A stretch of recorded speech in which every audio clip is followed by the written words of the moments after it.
carry out such a well-planned, multi-dimensional operation against Israel, and Israeli intelligence seemed to be caught totally unawares.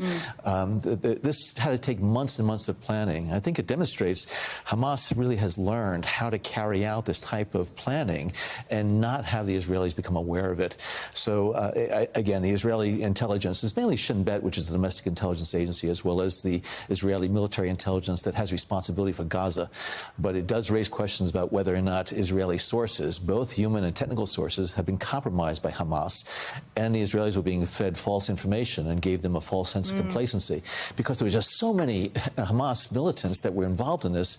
Again, it took many, many months in order to plan this. And when you say compromised, do you mean that some of these intelligence forces for Israel could have gone and worked for Hamas? Yeah, they could have been doubled. They could have been identified by Hamas and then doubled back against Israel and being fed, false information into Israeli intelligence headquarters, as well as some of their technical systems. They might have, found out where they were and then intentionally putting information into that again did not give Israel a sense that this planning was taking place.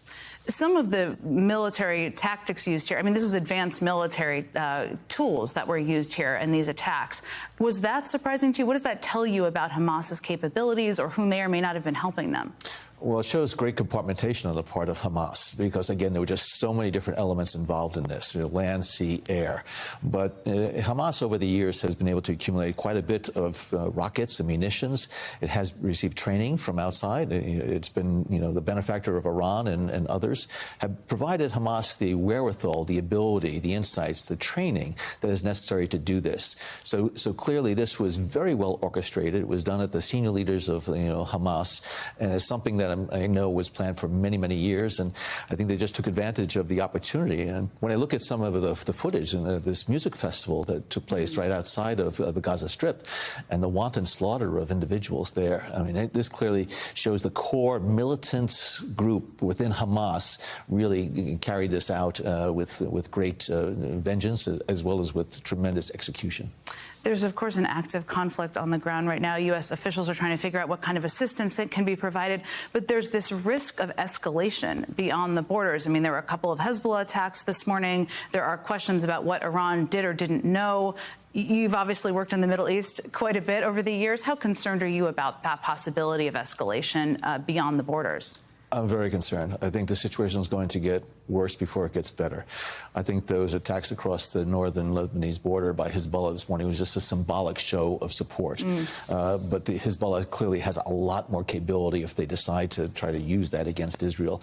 Concerns about the West Bank and the Palestinians there, who are concerned about their fellow Palestinians' fate in Gaza. But we already heard reports about Israeli tourists being killed in Cairo. So this has a potential for escalation.